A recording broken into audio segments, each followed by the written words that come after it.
Assalamualaikum warahmatullahi wabarakatuh. Perkenalkan, nama saya Nisa Jayani dengan NIM 2102113061 dari kelas Budaya Melayu F di Prodi Akuntansi di Universitas Riau akan membahas mengenai beberapa materi yang telah saya resume untuk memenuhi ujian akhir semester Budaya Melayu tahun 2021 di Universitas Riau.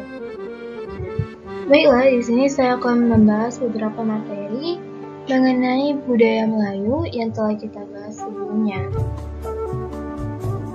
Nah, beberapa materi yang akan kita bahas nanti, yang pertama itu ada Kerajaan Melayu di Riau, kemudian ada Adat Melayu Riau, kemudian ada Masyarakat Hukum Adat, kemudian ada Atur Cara Kehidupan dan Kepemimpinan Melayu, kemudian mengenai Bahasa Melayu Riau, Tradisi Lisan dan Tulis, Kesenian Melayu, Ekonomi Melayu, serta etos kerja dan kehidupan masyarakat Melayu di era global.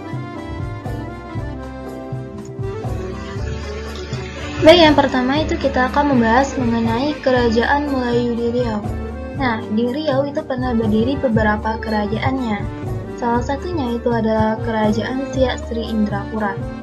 Nah, kita pasti pernah mendengar mengenai Kerajaan Siak Sri Indrapura ini.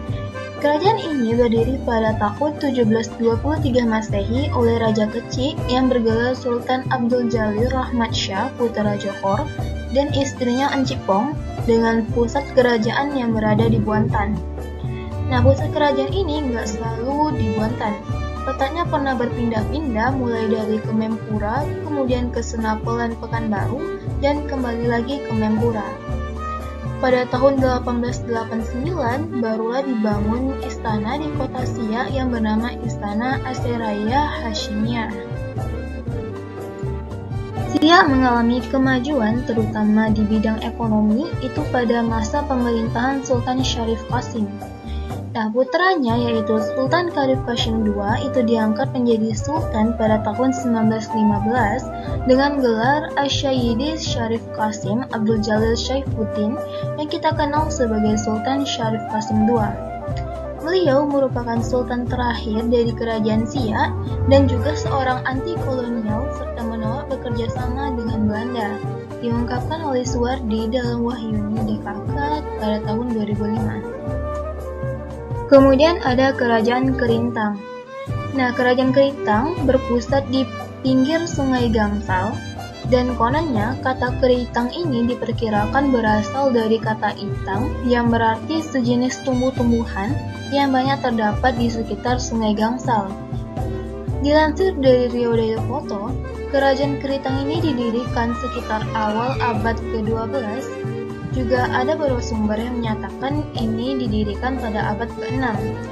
Menurut beberapa sumber, Kerajaan Keritang berakhir disebabkan oleh Raja Marlang ditawan oleh Kerajaan Malaka. Nah, seni budaya Kerajaan Keritang ini banyak dipengaruhi oleh agama Hindu, seperti yang dapat kita lihat pada arsitektur bangunan istana yang dikenal sebagai Puri 7 atau Pintu 7 ataupun Kedaton Gunung 7. Nah, contoh kerajaan yang terakhir itu adalah Kerajaan Indragiri. Kerajaan Indragiri diperkirakan berdiri pada tahun 1928 dengan raja pertamanya yaitu Raja Merlang I yang berkedudukan di Malaka. Begitu pula dengan Raja Narasingha I dan Raja Merlang II yang tetap berkedudukan di Malaka. Nah, untuk urusan sehari-hari itu dilaksanakan oleh Datuk Patih atau yang kita kenal sebagai Perdana Menteri. Nama Indragiri ini berasal dari kata Sanskerta, yaitu Indra yang berarti mahligai, dan Giri yang berarti kedudukan yang tinggi atau negeri. Oleh karena itu, Indragiri berarti atau bermakna kerajaan negeri mahligai. Pada tahun 1473, Raja Narasingha II atau Paduka Malona Sri Sultan Alauddin Iskandar Shah Johan Zirullah fil Alam menetap di ibu kota kerajaannya yaitu Pekantua. Nah, pada tahun 1815 di bawah pemerintahan Sultan Ibrahim, ibu kota kerajaan dipindahkan ke Rengat. Pada masa pemerintahan inilah Belanda mulai campur tangan terhadap kerajaan dan mengangkat sultan muda yang berkedudukan di Peranap dengan batas wilayah ke hilir sampai batas Japura, diungkapkan oleh Sulistyawati dan kawan-kawan. Baik, kemudian kita akan membahas mengenai adat Melayu Riau. Nah, dilansir dari Lembaga Adat Melayu Riau, adat adalah kebiasaan yang menjadi identitas komunitas suatu suku dalam menaati aturan dari hasil kesepakatan bersama untuk mengatur aktivitas anggotanya dalam hubungan dengan pencipta, sesama manusia, dan hubungan dengan lingkungan. Nah, adat ini mengandung sanksi atas pelanggaran dan diwariskan secara turun-temurun. Secara umum, adat memiliki beberapa arti, yang 3 diantaranya ialah denda yang ditetapkan oleh kebiasaan, kemudian aturan-aturan dalam masyarakat yang menentukan kepatutan dan ketidakpatutan, serta hukum kesultanan aristokratik. Adapun jenis-jenis adat itu terbagi menjadi 4, yaitu adat yang sebenar adat yang diadatkan, adat yang teradatkan, dan adat istiadat. Nah, adat yang sebenar adat ini adalah adat asli dalam bentuk hukum-hukum adat, dan adat ini tidak dapat diubah oleh akal manusia ataupun oleh hawa nafsu manusia. Sehingga dapat dikatakan adat ini tidak akan layu dianjak, tidak akan mati diinjak. Adat yang sebenar adat ini bersumber dari hukum Allah dan Rasul-Nya yang berbentuk syarak. Kemudian adat yang diadatkan. Adat yang diadatkan ini maksudnya hukum ataupun norma yang berarti yang berasal dari buah pikiran leluhur manusia yang piawai, yang kemudian berperan dalam mengatur pergaulan kehidupan manusia. Nah, adat yang diadatkan ini berada dalam petatah petiti, undang-undang adat, dan ketetapan lainnya yang disepakati bersama. Kemudian ada adat yang teradatkan. Ini adalah aturan budi pekerti yang membuat manusia berbudi bahasa. Adat ini dipelihara dari generasi ke generasi sehingga menjadi resam atau tradisi budi pekerti orang Melayu. Adat ini merupakan konsensus bersama yang dirasakan baik sebagai pedoman, sehingga adat ini dapat berubah sesuai dengan nilai-nilai baru yang berkembang. Contohnya panggilan dalam keluarga. Kemudian yang terakhir itu adalah adat istiadat. Nah, adat istiadat ini adalah adat tradisi dengan segala ragam kerenah, pelaksanaan serta peralatannya. Adat istiadat lebih ke tradisi yang ada dalam suatu suku tertentu dan pelaksanaannya diserahkan kepada suku masing-masing. Pepatah mengatakan, hidup dikandung adat, mati dikandung bumi. Ini bermakna bahwa manusia yang hidup dalam suatu kelompok masyarakat haruslah memakai adat yang berlaku. Keharusan ini diibaratkan sebagaimana manusia mati haruslah dikebumikan.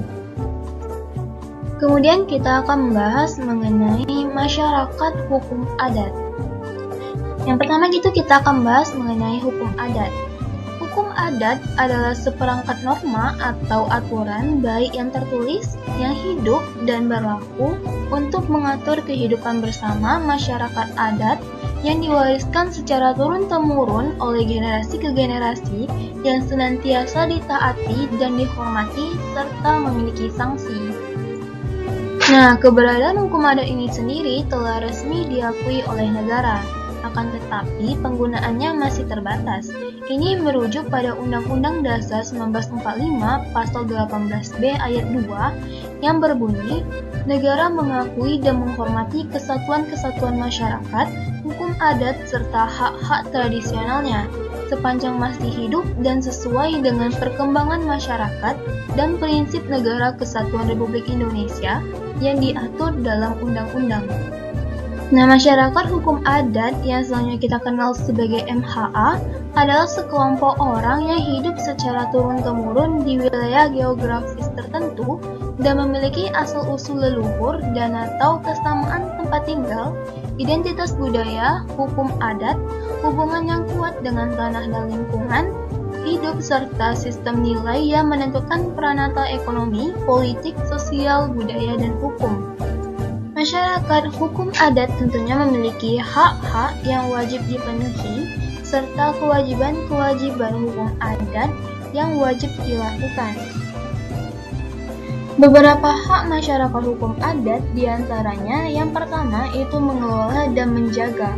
Masyarakat hukum adat berhak melindungi lingkungan hidup dari kerusakan serta merehabilitasi setelah mengambil manfaat dalam pengelolaan lingkungan hidup. Yang kemudian ada mendapatkan perlindungan.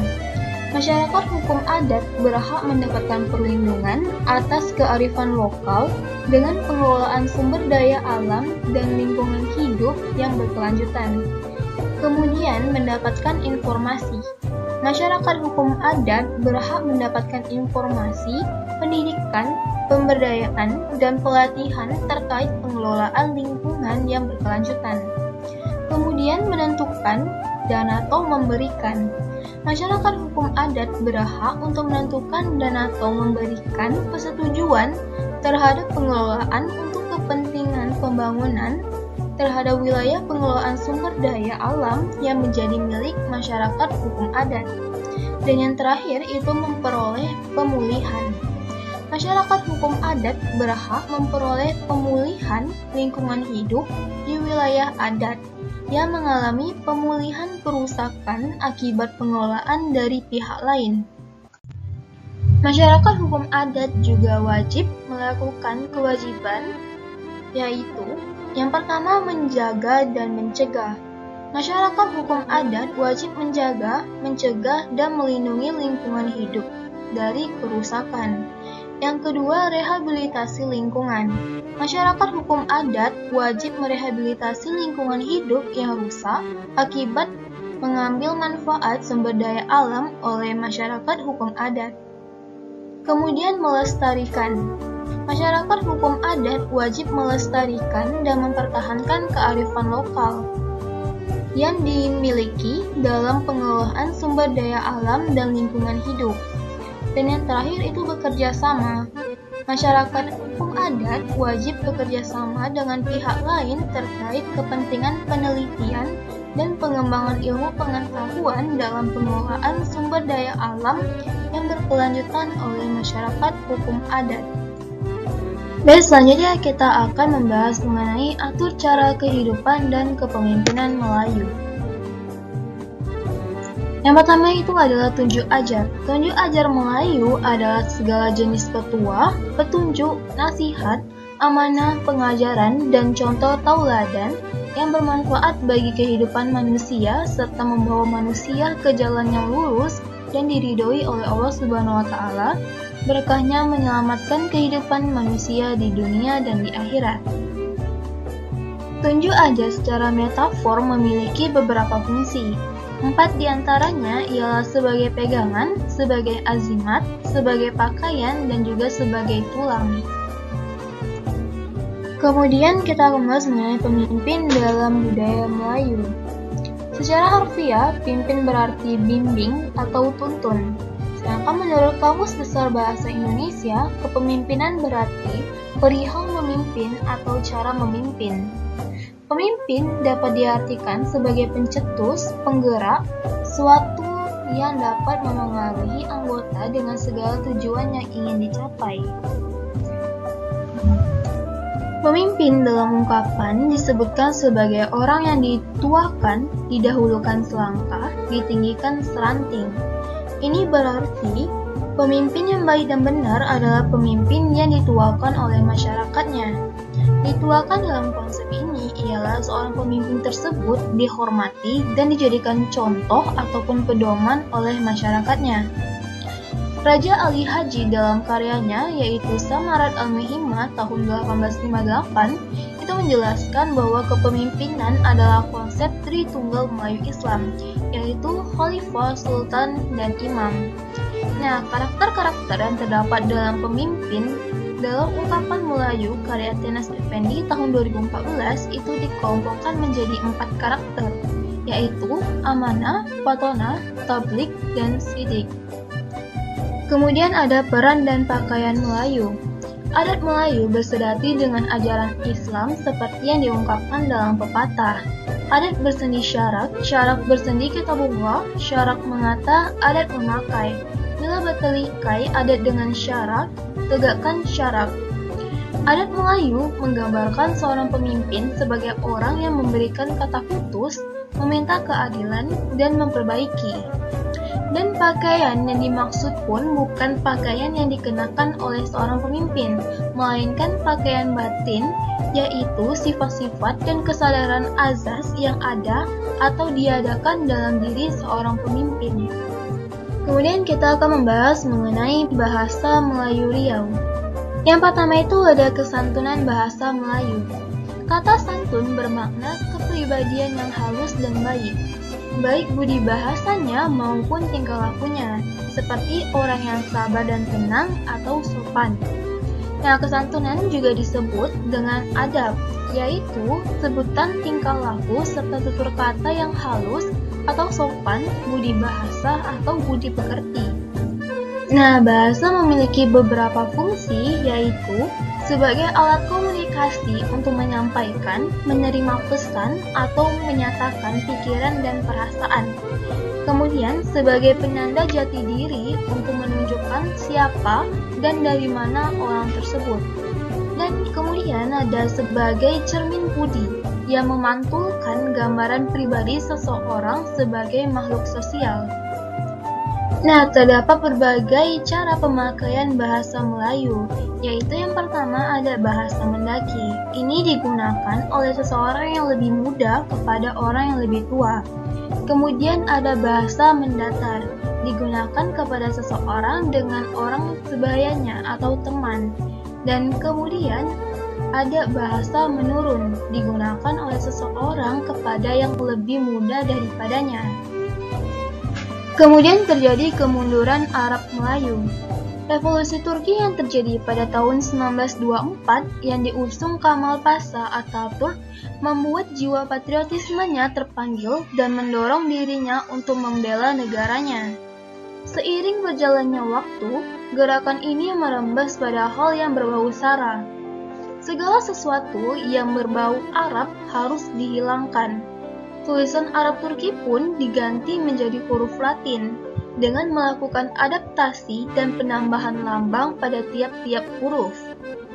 Mulai tahun 1960-an, Arab Melayu akhirnya benar-benar tersingkirkan. Setiap orang dituntut harus mampu membaca huruf Latin. Pada tahun 1990-an di Pekanbaru, Al-Azhar beserta teman-temannya memulai upaya mandiri untuk menerapkan Arab Melayu pada media umum. Di Riau, Arab Melayu pun dijadikan sebagai mata pelajaran muatan lokal wajib di tingkat SD hingga SMP. Fenomena demikian tentu saja menuntut keberadaan buku-buku pelajaran Arab Melayu dan media pendukungnya.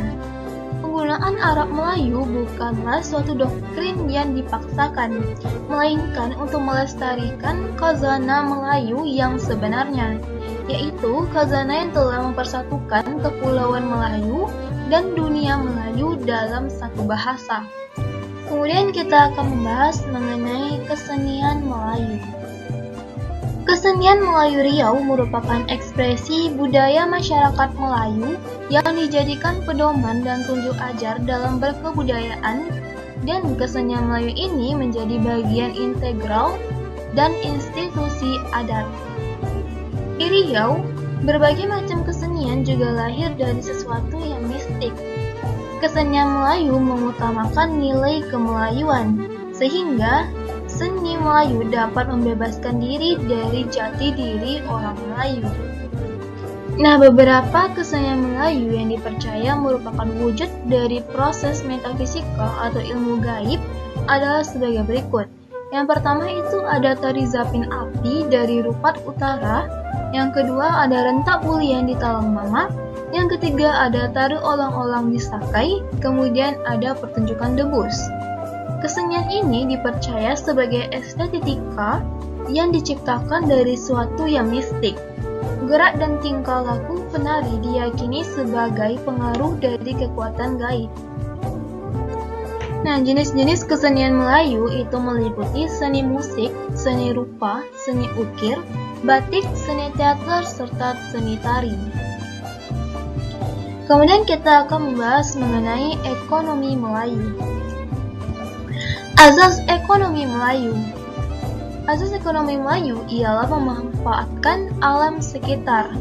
Sistem mata pencarian masyarakat Melayu terlihat dari aktivitas mereka yang menggunakan dan memanfaatkan alam sekitarnya. Maka, orang Melayu lebih leluasa dalam mengelola alamnya untuk memenuhi nafkah mereka. Jati diri orang Melayu. Jati diri orang Melayu adalah gambaran, identitas, dan manifesta hidup dari orang-orang Melayu yang menjalankan dan mengamalkan adat istiadat Melayu. Jati diri Melayu itu mengandung beberapa nilai. 3 di antaranya ialah hidup rukun, damai, dan sejahtera, terbuka dan berbaik sangka kepada sesama makhluk, dan memiliki asas kebersamaan dan mufakat. Nah, sejarah ekonomi Melayu Riau. Perekonomian paling awal itu berasal dari masyarakat Riau ditandai dengan sifat-sifat yang dimiliki oleh daerah maritim, di mana kehidupan masyarakatnya bertumbuh pada sektor perdagangan. Sedangkan untuk sektor pertanian merupakan usaha-usaha perkebunan untuk melengkapi keperluan perdagangan. Jika diukur dengan masanya, tingkat perekonomian orang Melayu dikatakan cukup maju, khususnya dalam bidang perdagangan. Secara tradisional, wilayah sepanjang aliran sungai merupakan daerah hunian penduduk Melayu atau perkampungan. Orang Melayu yang tinggal di perkampungan tersebut memakai sistem barter untuk mendapatkan barang kebutuhannya. Upaya orang Melayu dalam menambah pendapatan keluarga dengan menjadi seorang buruh. Pada masa ini, perekonomian orang Melayu lebih mengutamakan pada sektor pertanian. Sistem perekonomian orang Melayu yang masih memakai sistem barter membuat munculnya sistem perekonomian kapitalis. Nah, sejak kemerdekaan Indonesia, keadaan perekonomian belum menentu. Mengingat pada saat itu belum stabilnya situasi politik. Namun, sejak pemerintahan Orde Baru memegang kekuasaan, maka kebijakan ekonomi diupayakan untuk mendorong pengusaha pribumi. Pada masa ini, pemerintah mengupayakan suatu iklim perekonomian yang stabil, bebas hambatan, serta mendorong pertumbuhan industri. Sistem ekonomi Melayu. Sistem perekonomian orang Melayu adalah cara yang dilakukan oleh sekelompok orang Melayu sebagai kegiatan sehari-hari guna usaha untuk memenuhi kehidupan dan menjadi pokok penghidupan bagi masyarakat Melayu. Ini bertujuan untuk memeragamkan sumber pendapatan orang Melayu dan juga strategi untuk menghadapi kegagalan atau krisis dari hanya satu pekerjaan sebagai sumber pendapatan. Kemudian ada tapak lapan. Tapak lapan ini merupakan 8 jenis pekerjaan yang dilakukan oleh masyarakat Melayu. Namun dalam pelaksanaannya, masyarakat Melayu biasanya melakukan penggabungan 2 atau lebih jenis pekerjaan atau kegiatan ekonomi. Ini merupakan cara jangka pendek masyarakat Melayu dalam menggunakan sumber daya alamnya. Dan terakhir, kita akan membahas mengenai etos kerja dan Melayu era global. Nah, ekonomi masyarakat Melayu di era global.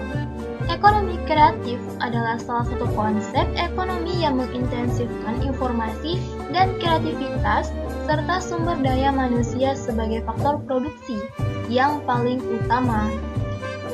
Nah, produk yang dihasilkan adalah produk yang memiliki ciri khas, unik, serta berbeda dari produk lainnya. Produk yang dihasilkan dari ekonomi kreatif ini bisa juga berupa sebuah pengembangan dari produk yang sudah pernah ada sebelumnya. Terdapat ragam-ragam ekonomi kreatif masyarakat Melayu. Yang pertama itu ada pada bidang wisata kuliner, kemudian bidang kriya, kemudian bidang seni pertunjukan, serta bidang pariwisata. Namun, pada ekonomi ini juga terdapat beberapa tantangan di era global, yaitu banyaknya pesaing dari luar, minimnya pembiayaan oleh pelaku sektor ekonomi kreatif, kemudian infrastruktur yang belum optimal, kemudian rendahnya apresiasi masyarakat, serta masuknya budaya asing. Nah, etos kerja masyarakat Melayu. Dalam kehidupan orang Melayu, etos kerja ini diwariskan oleh orang tua secara turun-temurun. Masyarakat Melayu dulunya memiliki etos kerja yang disebut semangat kerja, yang tinggi hingga mampu mengangkat harkat dan martabat kaumnya untuk duduk sama rendah, tegak sama tinggi dengan masyarakat dan bangsa lainnya. Etika kerja masyarakat Melayu lazim disebut dengan pedoman kerja Melayu yang diakui banyak ahli. Ini dikarenakan ideal dengan etos kerja universal, terutama dalam Islam. Masyarakat Melayu mampu membangun negeri dan kampung halamannya hanya dengan pedoman ini sebagai modalnya. Dalam etos kerja Melayu, prinsip keadilan dan kebersamaan merupakan hal yang penting dan merupakan dasar dari etos kerja. Terdapat beberapa konsep etika kerja budaya Melayu. 3 diantaranya ialah: yang pertama, biar lambat asal selamat; yang kedua, tidak lari gunung dikejar; dan yang ketiga, awal dibuat, akhir diingat. Baiklah, hanya sekian yang bisa saya sampaikan. Mohon maaf bila ada salah dalam kata. Saya ucapkan terima kasih atas perhatiannya. Wassalamualaikum warahmatullahi wabarakatuh.